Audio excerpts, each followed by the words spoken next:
You're about to play an unfinished level from The Last of Us Part 2.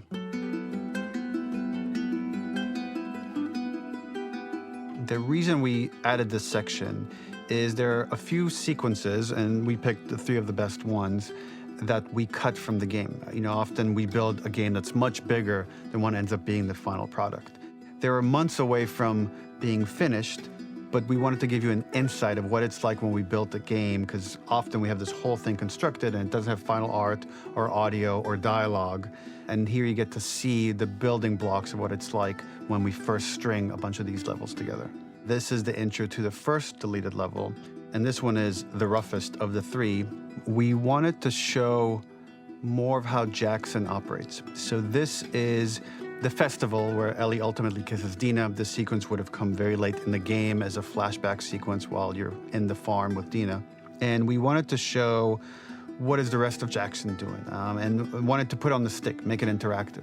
So you could see when you're outside, there are all these almost like carnival games that you can play. You could mix drinks, you could play with these kids that are playing a sort of clicker Marco Polo, sit down and listen to conversations. And all the different interactions were first or second pass, very, very early passes. The building blocks are there, but nothing is final. And ultimately, while we were very excited by the sequence, it's pretty fun and lighthearted.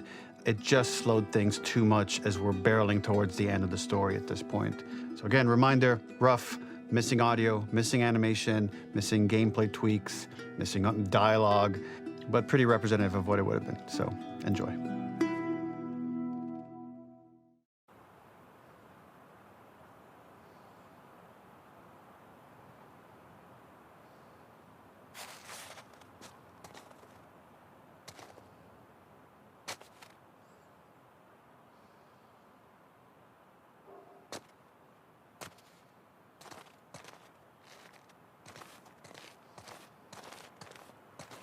Originally, this level was going to transition us to farm.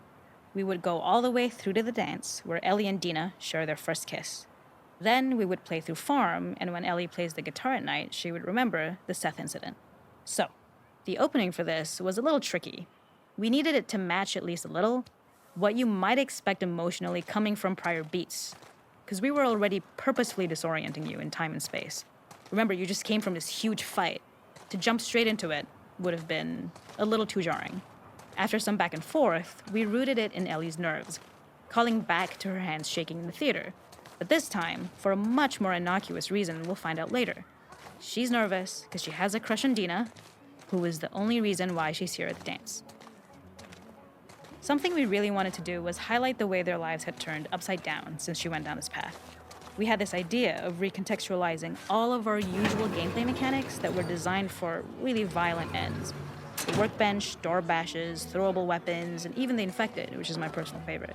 Peppered throughout the level are moments of levity or shared history, all the while seeing how happy and mundane they all were before her huge revenge odyssey.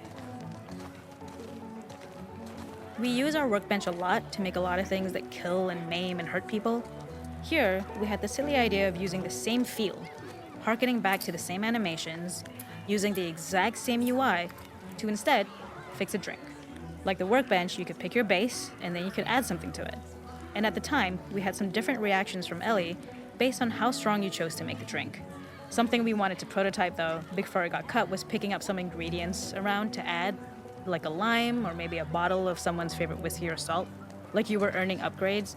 We also toyed with having Ellie carry around the drink you made and occasionally sip it, psyching herself up to go talk to Dina inside because she's nervous. It got too noodly though, because she would need to keep placing it somewhere before she did anything, so it would have ended up more trouble than it was worth. The makeup artist is pretty simple. It's one of those little in-game scenes we peppered in to make it feel like Ellie had roots in the town. Hallie, our writer, mentioned that in her mind, an ex-girlfriend of Ellie's tattooed her arm to cover up her scar. So we figured this might be the only time you get to see that. We wanted to hint at it and allude to it and make it feel like there had been so much more that had been happening and so much more that Ellie threw away.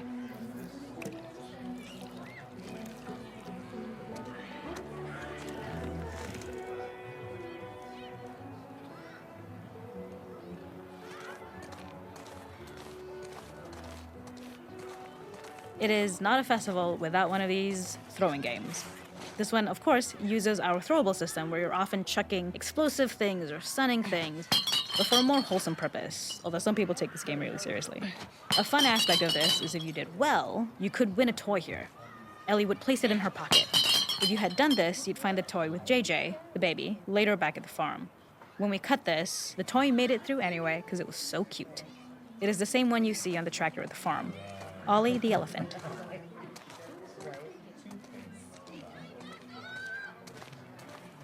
This is one of my favorite sections because I think that it achieves both the slice of life aspect of Jackson while also being a stark reminder of how dark the world that they live in really, really is. To attract attention and curiosity, one of the kids was supposed to make this adorable, messed up little clicker impression and the others would giggle. We tried a version where if you got close enough, the kid might try and follow you a little before turning back. Since clickers are blind and move by echolocation, for this game of messed up tag, Ellie must close her eyes and listen for when the children give themselves away. The thought was that these kids are in relative safety. They still grow up with the dangers of clickers and runners, and all those lessons would embed themselves in the games that they play. When the festival got cut, they tried to preserve this moment and move it to the front of the game where the snowball fight is, as a tutorial. However, being in the headspace of a clicker doesn't really teach you how to deal with them. Eventually, it evolved, and they instead made the snowball fight, which was, I think, way more effective. For me, it's character illuminating that not only does Ellie know this game, she plays along. There's a familiarity with the kids that's really nice to see, especially because it's such a difference from the Ellie we see later, who has a sort of hollow normalcy that she's trying to get with JJ, but kind of fails.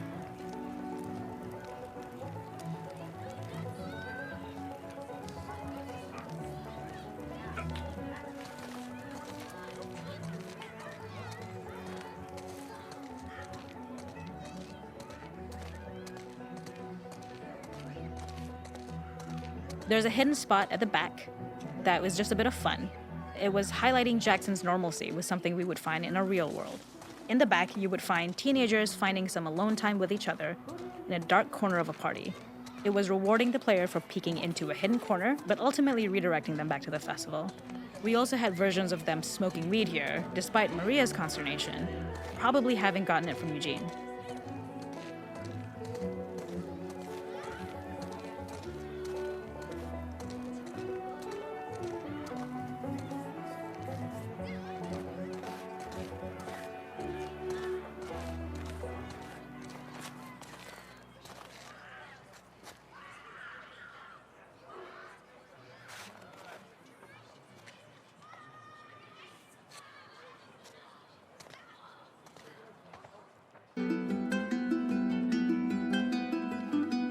In this second deleted level, which is an extended sequence of the sewers in Seattle, this comes on the heels of where Ellie goes into a building and she survives an attack by stalkers and gets thrown out of a window and gets swept away by the current. And then we cut this section that used to be there in the final game. Now you will get to play it. So this was a way to get a bit more interesting puzzles, interesting traversal, figure out how Ellie can navigate the sewers with the fighting current.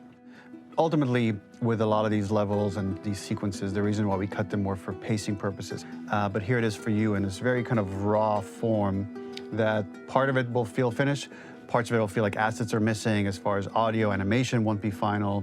But it's a glimpse into what a game looks like when it's months away from finishing. Enjoy.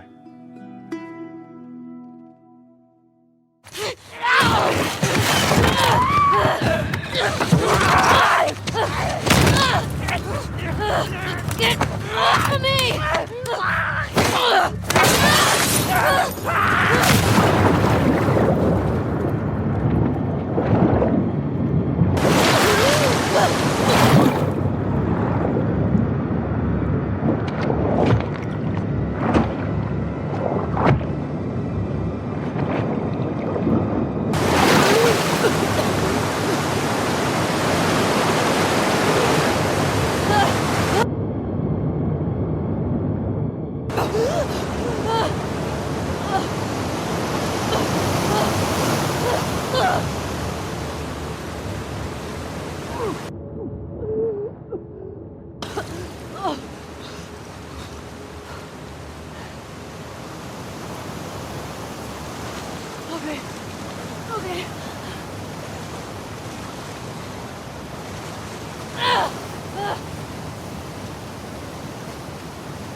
Seattle. Okay. Where the hell am I? The ladder acts as an immediate goal for the player, but being able to climb out is not going to be so easy.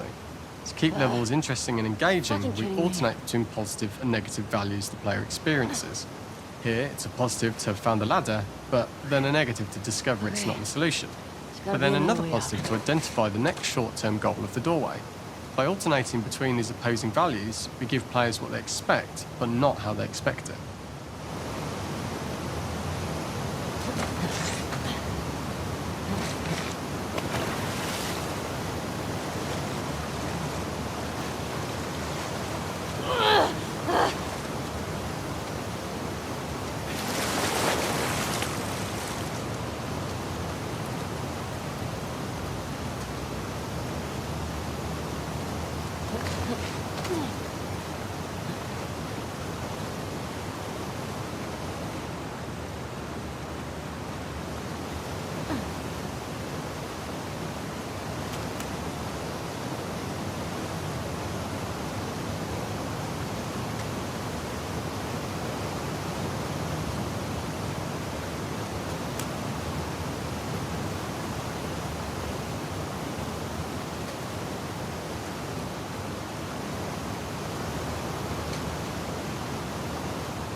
This level, internally known as Fine Nora, was quite long in duration as we had to make Ellie traverse a far distance to the opposite side of downtown Seattle.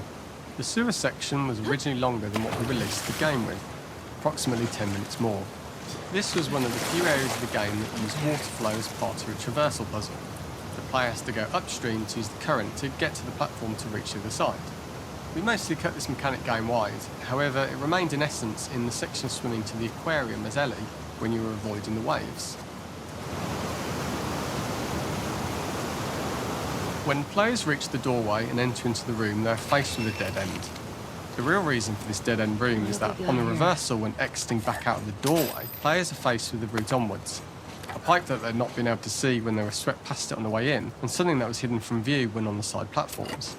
The intention here being that the only option is to go off the standard path in order to search for a way out. Get me the hell out of here.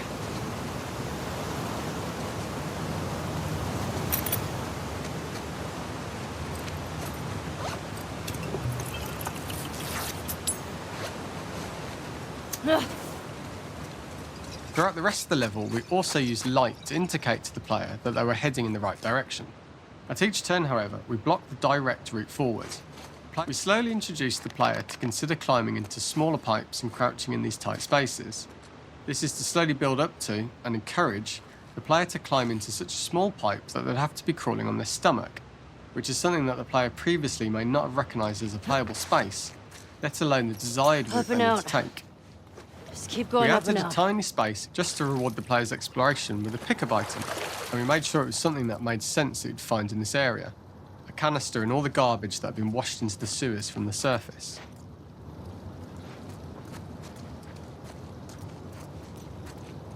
We loved the idea of making Ellie prone through a tiny, dirty pipe in order to get out, as it was a great opportunity to use our prone mechanic. A unique camera setup was created to support Hold your crawling in shit, these Ellie. pipes, as the standard prone camera is much higher above the player. We also created custom collision in order for Ellie to manoeuvre in these tight spaces easily. Initially, the oblong collision capsule around her character caused issues crawling around corners. We put extra effort into the custom corner collision, so the movement experience is as smooth as the main game. In order for the player to feel cramped, claustrophobic and desperate, we'd been enforcing the traversal mechanics that allow for a tight environment which promote these feelings. We introduced the use of the squeeze through so that we can keep the player feeling enclosed and tight, but without repeating the same geometry. Here we change from low ceilings with wider walls to high ceilings and tight walls to change up the spatial pacing and keep the level from repeating itself. This would be a really shitty place to die.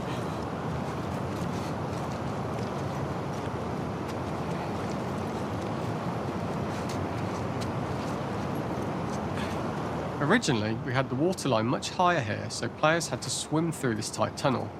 However, from watching user test feedback, it was occasionally causing people to discount the route entirely and turn back on themselves.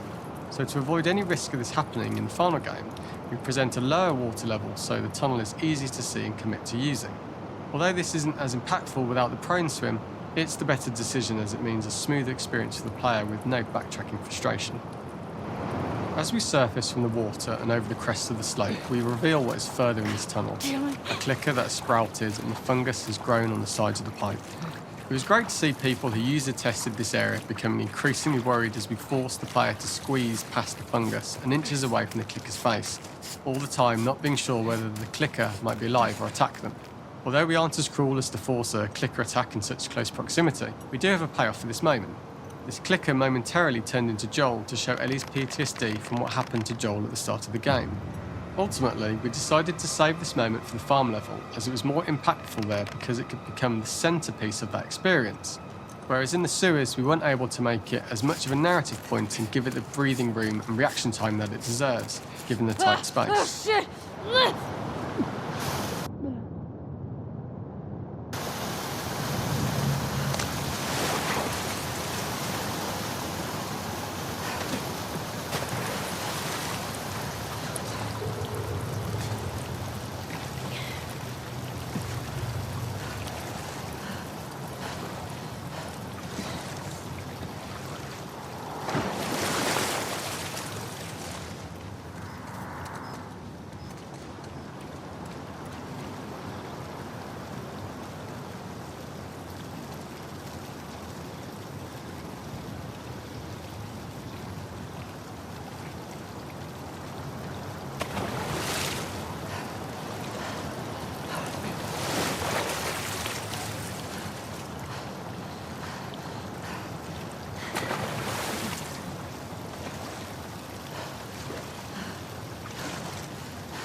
Using this pipe was retained in the iteration we shipped with, as it's the last of the extreme methods Ellie has to undergo in order to escape the sewers, and what she will go through in her pursuit of revenge.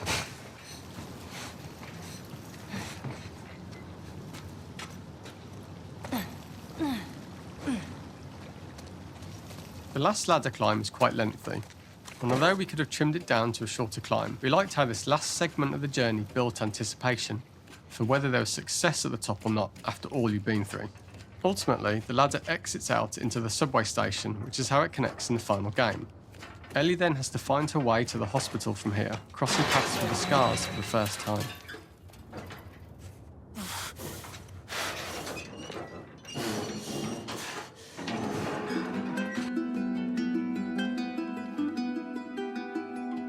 For this third and final deleted level, what we call the boar hunt sequence, this was a sequence pretty late in the game. It was right after the whole Seattle Abby sequence where Abby spares Ellie.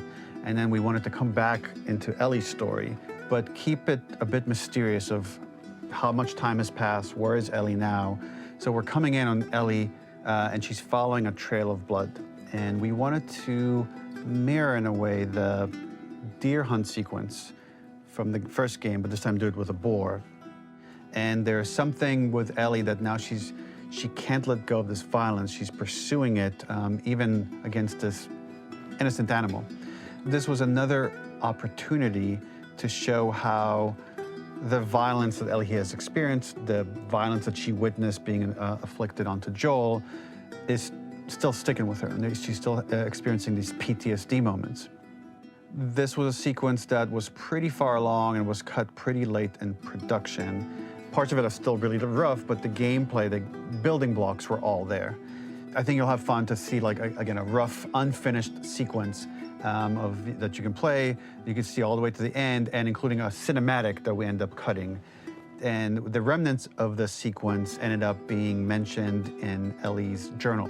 So this part of the story that we developed still made its way into the game as kind of optional stuff that you could read about, but here you get to experience it. So as a reminder, this is pretty rough, months away from being finished, but you get to see it now.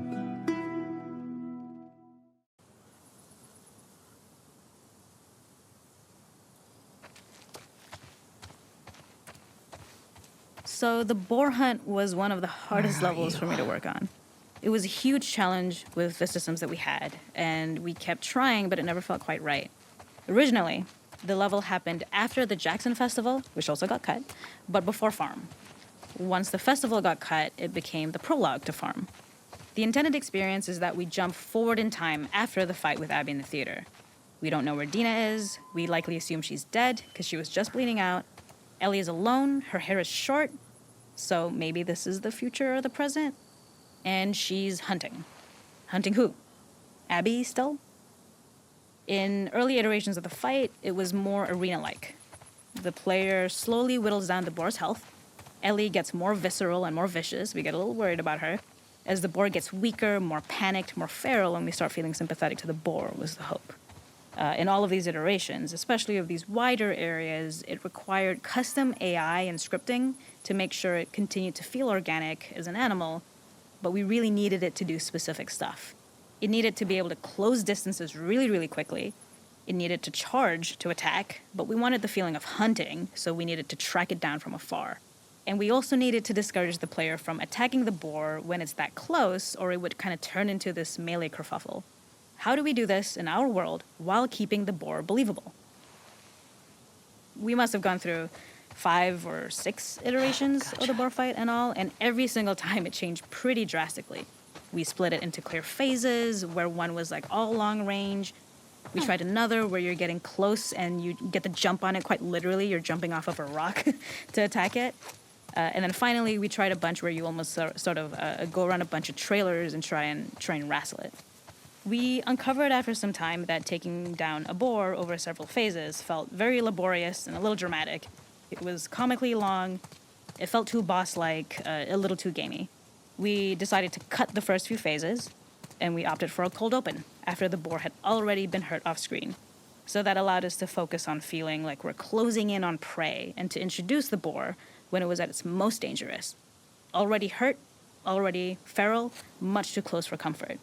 And so the thinking was it would bring us more into Ellie's mindset. Is this really hunting for food, or is she hunting for some other reason? The gas station was built to highlight the boar's destructiveness. Since it's cramped, the boar feels larger. We also feel trapped with it, though perhaps it's less. When it charges, it gets to us quickly, so we must be on our toes. This made it more aligned with Ellie's sort of hunting for trouble mindset. Listening became more important, as well as moving around slowly so it didn't hear you. Could you spot it before it saw or heard you? And could you get a shot off quickly enough so you could dodge out of the way?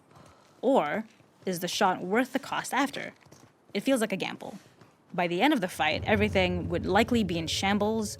The boar would burst through the back, and Ellie would follow it and finally enact revenge.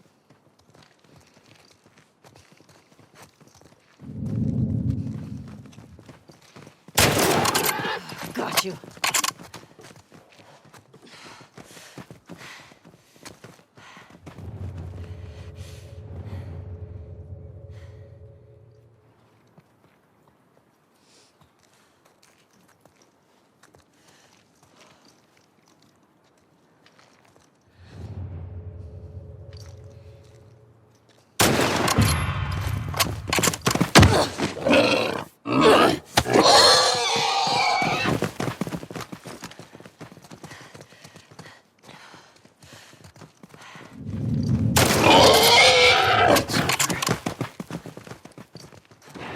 Nowhere to run.